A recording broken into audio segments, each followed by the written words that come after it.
The following production is brought to you by the Talkin' Buds Leaf Show.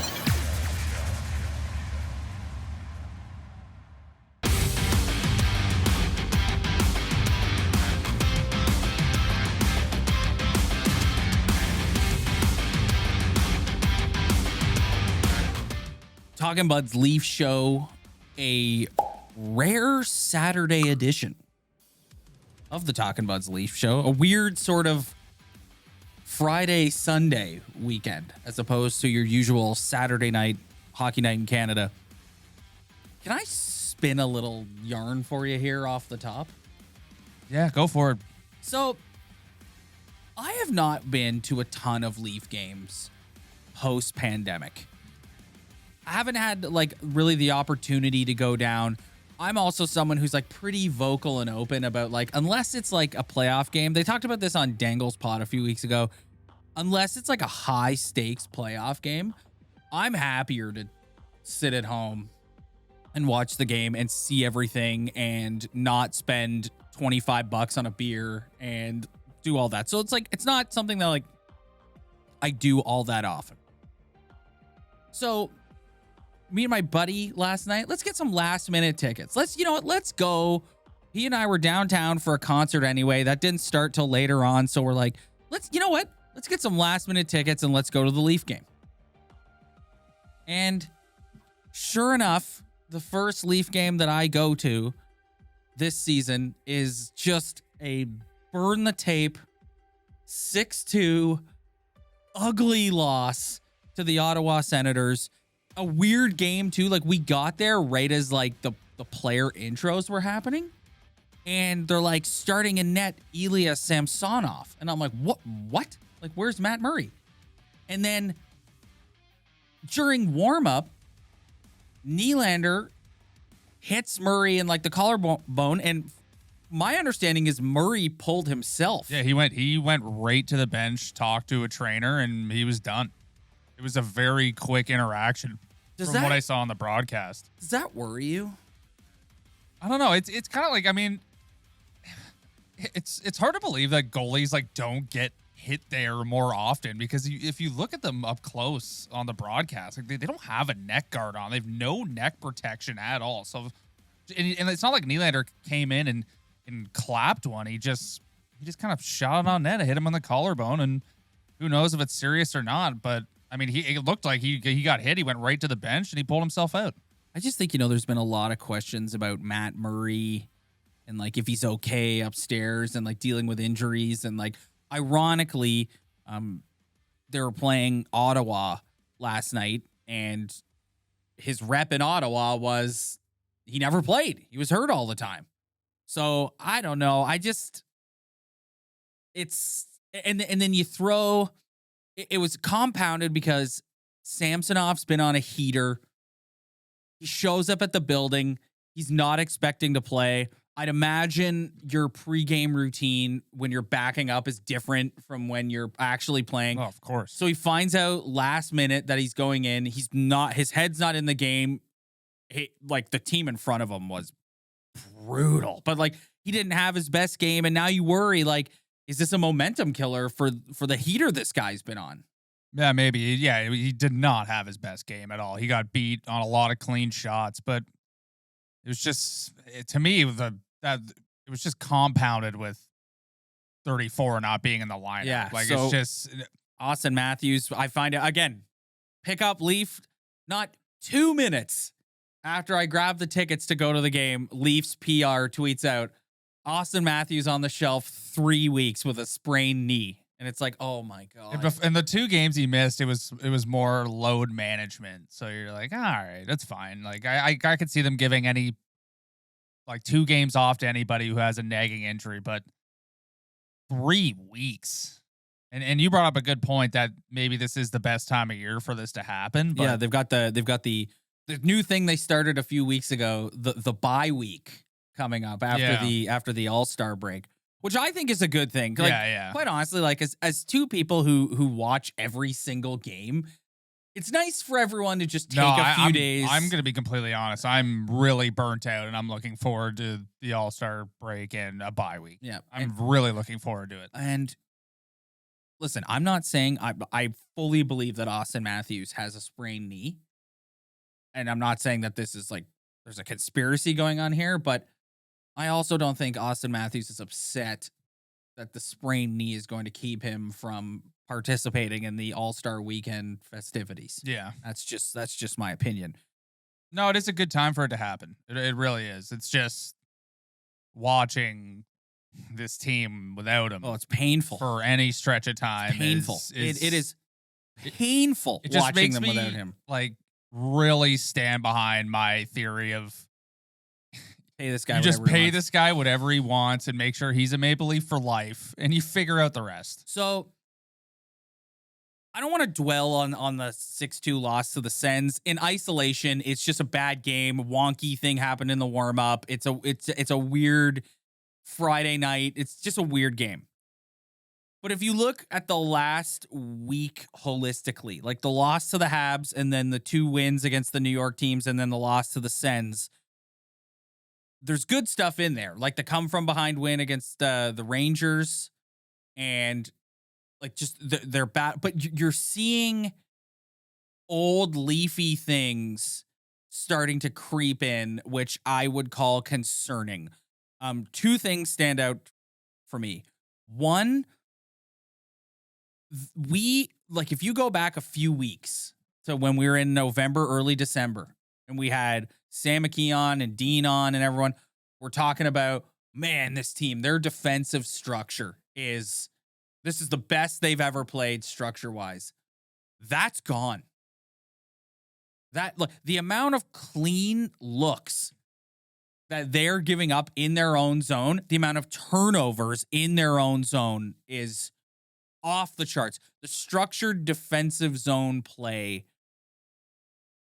is not. They're back to like what I saw in pretty much all the games going back to last Saturday. It's just they're kind of back. The forwards are kind of back to blowing the zone again. Yes. And it really puts the D in an unfair situation because you can only go D to D so many times. And when another team is putting good pressure on you, like if you don't have an outlet pass, like you have no choice but to turn the puck over.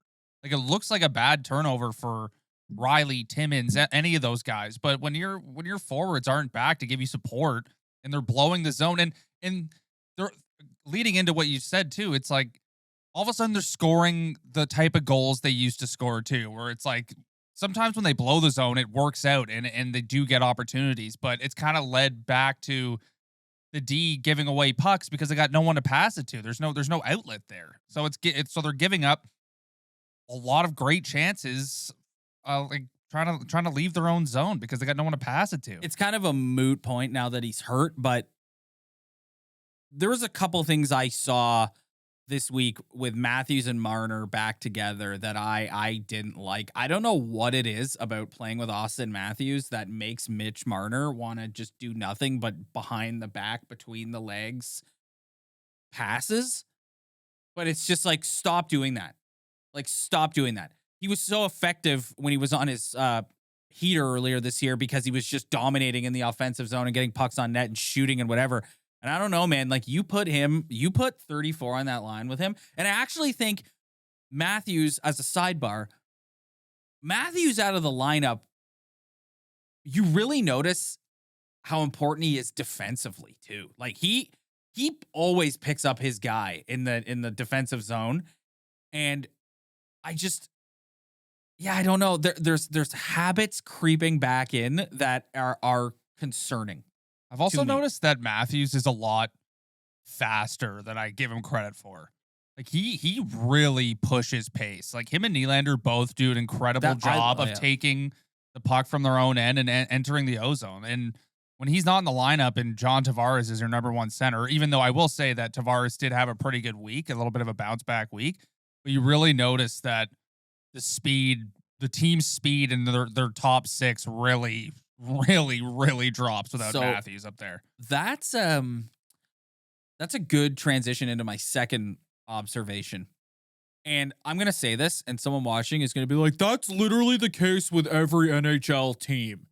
And it's like, okay, cool, but we're talking about this one, so shut up. they did get a significant injury down the middle. This is a completely different team. Yeah. You're looking at that bottom six is, to me, that's what I'm most worried about. Like, you need guys who are going to, in the playoffs, score a big goal for you when it matters, because we've seen in all these past years, like the Stars, like when the Leafs play Tampa, okay, Stamkos, Kucherov, Matthews, Marner kind of cancel each other out, right? And you need, who's the guy who's got the 2 goals in Game 7 Nick last Paul. year? Nick Paul. Like, where do you see that? Is Pierre Engvall gonna score you a big goal in Game 7? No. Is the most expensive fourth liner in the league, Alex Kerfoot, gonna score you a big goal in Game 7? No.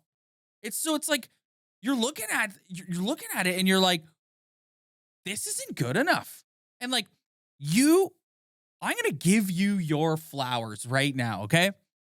A few weeks ago, you said, you know what happens when you elevate Pontus? He's not Pontus anymore because he's not ready for that. And you see that now with the Matthews injury. Everyone moves up, and it doesn't look, he's not in his right spot. It's to me, that's, I don't know. Like, I'm not negative. Like, they had a couple great wins this week, but I just look at this team as currently constructed, and I'm like, who's gonna score the big goal? No, you make a good point. This team is built on skill. Like, that's fine. If your top 6 is built with skill, like, I think that Matthews, Marner, Nylander, Tavares, like, they do enough offensively to get away with that. But when your bottom 6 is equally as soft as your top players and just bring nothing different, it's just you just have a less productive soft line in your bottom 6. Like, you don't have a tough fourth line. Your third line is not very tough either. So it's just you could seriously make the case that Kyle Dubas has done not a very good job of constructing the bottom 6 of this hockey team to put any sort of different look at any other team. It's like, hey, let's shut down the 2 top soft lines, and then we just have to deal with 2 non-productive soft lines after that. This situation with Alex Kerfoot is brutal. Like, you know what's sad though? Is if you look around the league, there's probably like 3 or 4 guys in the same position where they just have a overpaid fourth liner who sucks. Yeah, like he's making $3.5 million, and he's playing on your fourth line, and he's not even that effective. And he's got the yips, and like, whenever he has a chance to make a pass or have a one-timer, he just got the yips too. Yeah, he's lost all his offensive ability. And like, the thing, his trade value has also never been lower.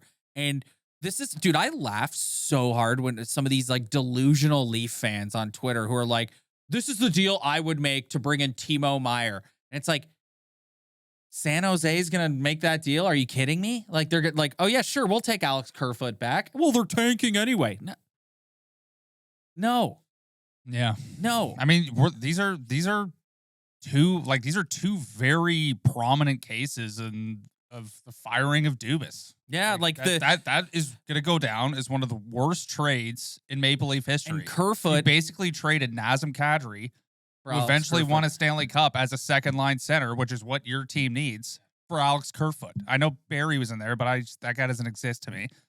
And then you've constructed a bottom 6 that is similar to your top 6 in the way that they like present themselves physically, but are just not productive come the most important time of the year. Those are 2 very important things that can't be overlooked. We've talked about them the last couple of weeks.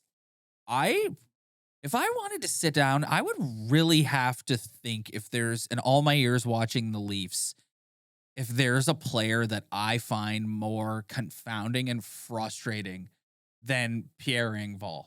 Like, this guy has all the tools, and he's 6'5", dude, and he's like, from all accounts, from anyone who's ever seen him with his shirt off, he's shredded. Yeah, and it's like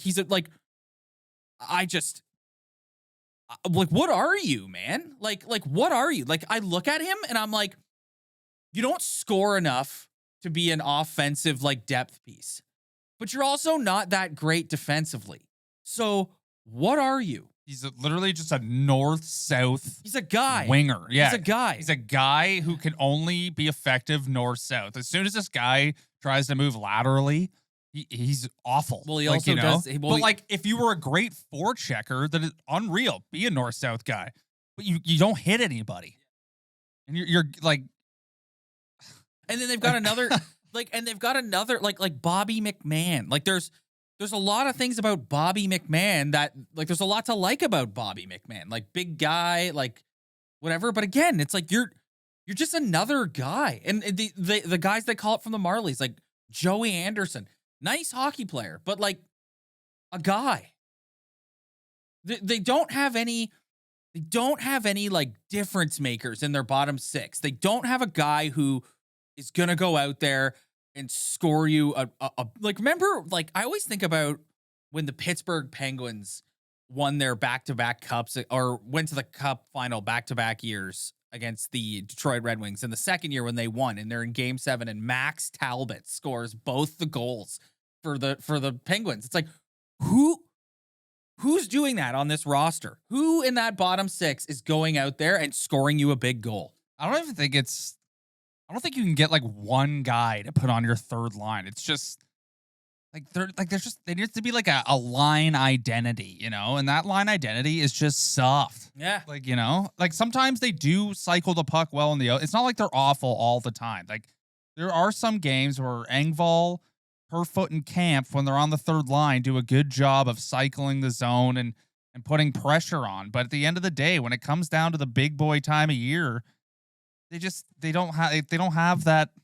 I know exactly what you're talking about. It's just exactly that Nick Paul scores the big goal. Yeah. Who's doing who's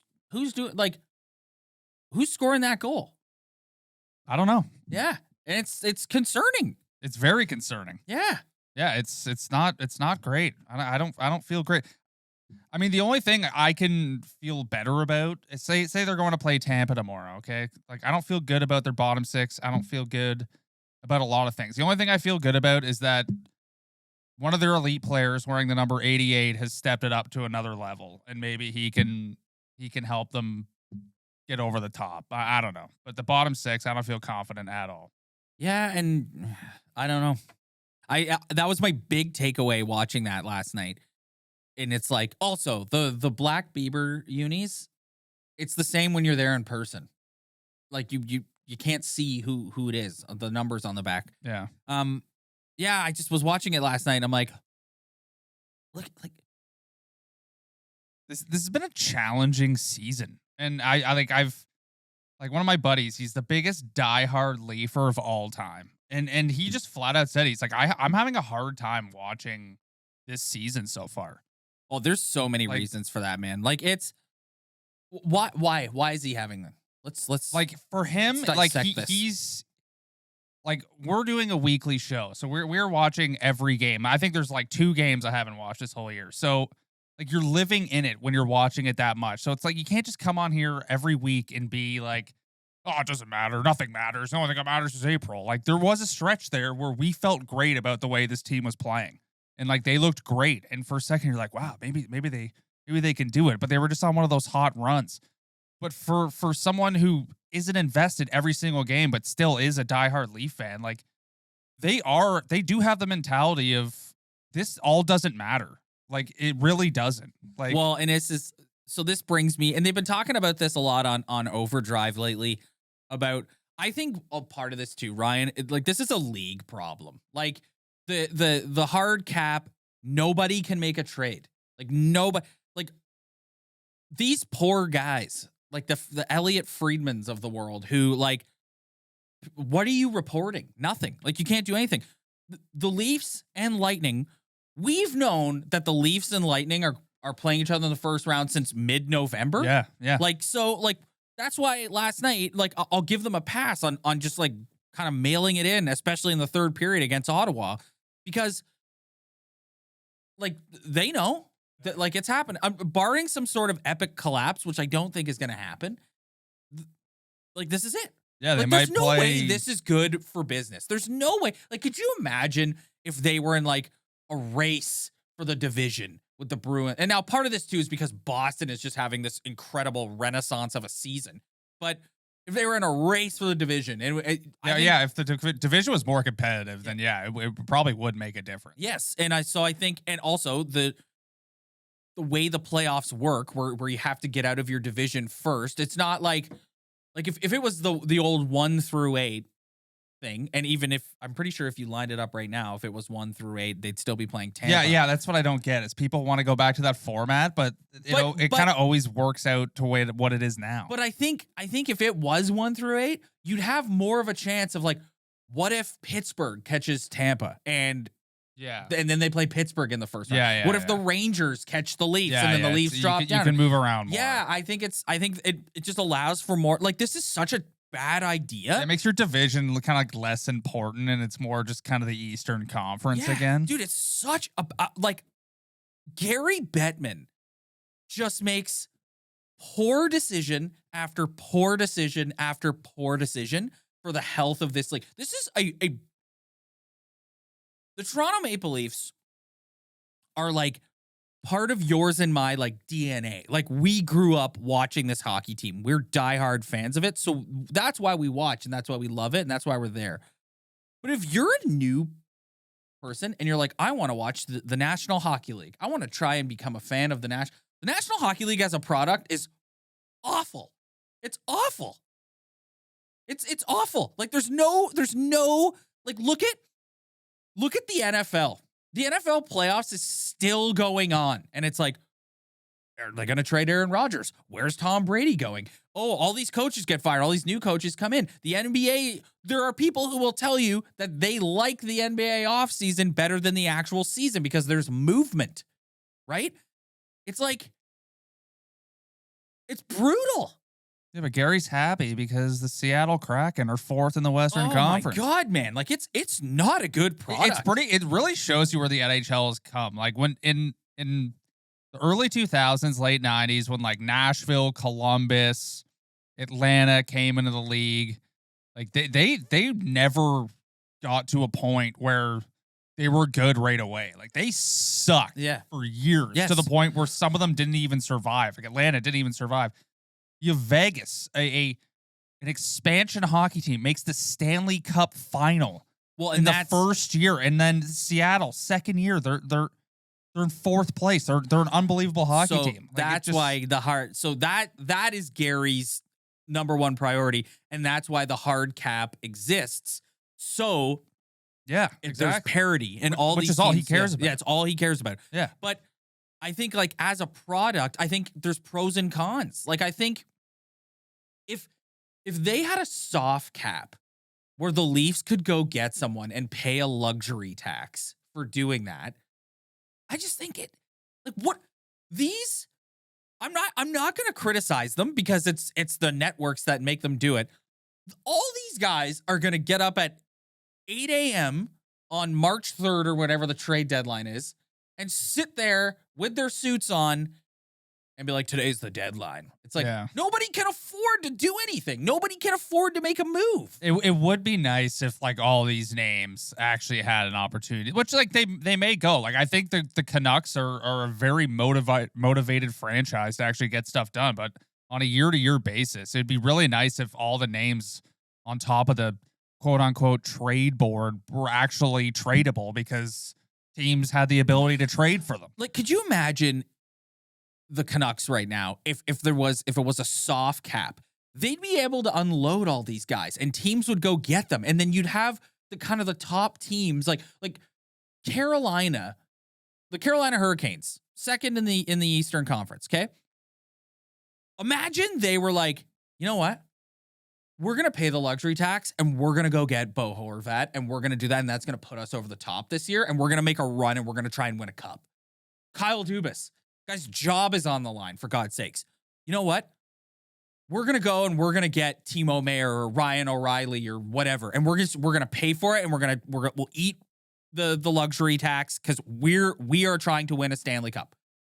And it's like, no, we can't do that because we need to make sure Seattle is competitive. Like, it's just the proof is in the pudding.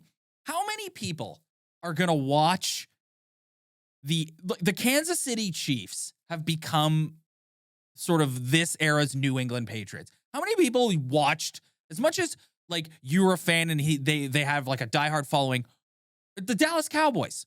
How many people watch the Dallas Cowboys and are like, I really want the Dallas Cowboys to lose? So if you allow for a luxury tax in your league and you allow some of these like heavy hitters with more money to load up, I'm telling you, it'll be a more entertaining product than ensuring the Seattle Kraken are good in their first 2 years. Like,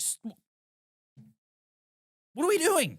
I just wonder where like the bar's set for hockey, because all these insiders who work in this city, they always do a good job of walking a line between kissing Bettman's ass and criticizing him. But everyone to a man would say that this league has been profitable underneath Gary Bettman. But like, what's the bar? Like, maybe we like, yeah, that's nice, but like maybe it's time to raise the bar and kind of get to another level with this sport. I think in the United States of America, there is a ceiling for the National Hockey League. I don't think it'll get to the level because hockey is just not certain parts of the U.S. Yeah, no, it's just it's just state to state. Yeah. So like everyone up north, like you have your Chicagos, your Bostons, your Phillies, your Minnesotas, your like New York Rangers. Yeah, like that. Those Pittsburgh. Those teams will always survive. St. Louis, but I do think there is a way to make the league. So I do think there's a ceiling. I don't think they're at that ceiling, and I think there's things that they could do. First of all, I can't believe I didn't want to go down this road because you and I could literally sit and do an hour-long podcast on this. I don't think there needs to be 32 teams in this league. I think don't. Everybody can agree with that. I really don't. I think if you got this down to like 26, 24, 26, you'd have more money for everyone else to spend. You'd have more good players on those 26 teams, and it would just overall be a better product. And it's just, I don't know, that Gary has grown it from the standpoint of like there's 32 teams and they're because of the salary cap they can all be competitive, but like I don't know, like give me an NHL team I can pick on here. Let's pick on somebody. Columbus Blue Jackets. Do the people in Columbus really give a shit? Yeah. Like do they really care? Like honestly, like do most people in Columbus really care if the Blue Jackets, that's a Buckeyes place, man. Yeah, if the Blue Jackets disappeared tomorrow, I'm sure that there's a nice contingent of season ticket holders who would be very upset if the Columbus Blue Jackets disappeared tomorrow. But for the most part, would anybody really care? No. Especially right now. Yes. So like, and they've never been good either. So why are we handicapping all the good teams in the league from really going in and taking this, like every year? Gary, the Arizona Coyotes, the most irrelevant franchise in all of pro sports. There's that one. They actually are the most irrelevant franchise in all of pro sports. Yeah, they really are. Every year, Gary, our playoffs is the best playoff tournament there is in all professional sports.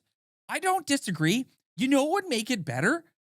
If some of these big boy teams were able to load up. Like, could you imagine? The Bruins are a freight train this season. Could you imagine if the Leafs had the ability to go, we need to stock up here. Like, we're going to have to come up against this team. We need more. Like, you and I just went on a rant lamenting the bottom six.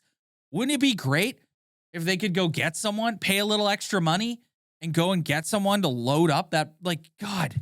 It's just never going to happen. It's infuriating. Well, it's never going to happen as long as that's what's so annoying. Charge. It's like everything just sounds so logical and it makes all the sense in the world. And I feel like most people would agree with you, but it's just not going to happen. Like, it's just, maybe they'll flip the playoff format around. Like, that's one thing that they will do eventually, I think. But I don't think the salary cap's going anywhere for a long, long, long time. And I know that there's people who are listening and are going, yeah, well, they had the pandemic and the cap was flat and whatever. That's what gets thrown in your face, was just like, oh, the cap was going to grow every single year Doesn't until matter. the pandemic. It's still, but honestly, even if the cap was higher than it currently is right now, it's still a hard cap.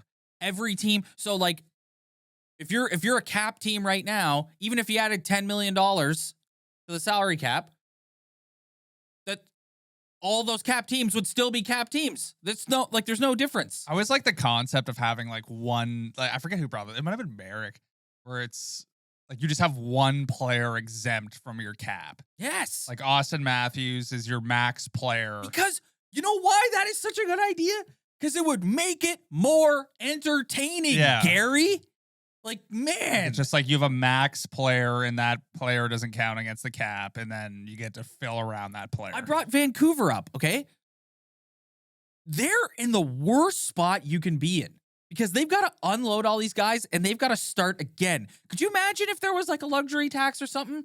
That give them a little bit of wiggle room. Maybe you could do a quicker retooling and wouldn't have to bottom out and start from the ground up again. Well, this comes back to the Leafs. It's you have like Tavares is going to be gone, but if you look at what Marner's making right now, he's not going to take less than what he's making right now. He's probably going to want more. Nylander's going to want significantly more. Yes, and he's earned it. And you're kind of at the point where it's like you got to get rid of one of them because they've just priced themselves out of your cap system. Mike, man, we talked about it a few weeks ago. Like, we gotta get going here. We've been here too long, but we talked about it a couple weeks ago. Mike Bunting. Mike Bunting is in such a unique position because, Mike, you can go at the end of this season and you can sign a $4 million deal with the Nashville Predators for $4.5 million a year, and go and play in Nashville and be Mike Bunting, a guy in Nashville who makes $4 million.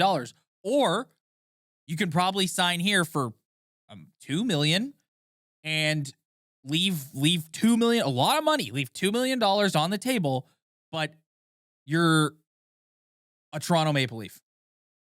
It's that is fascinating. Yeah.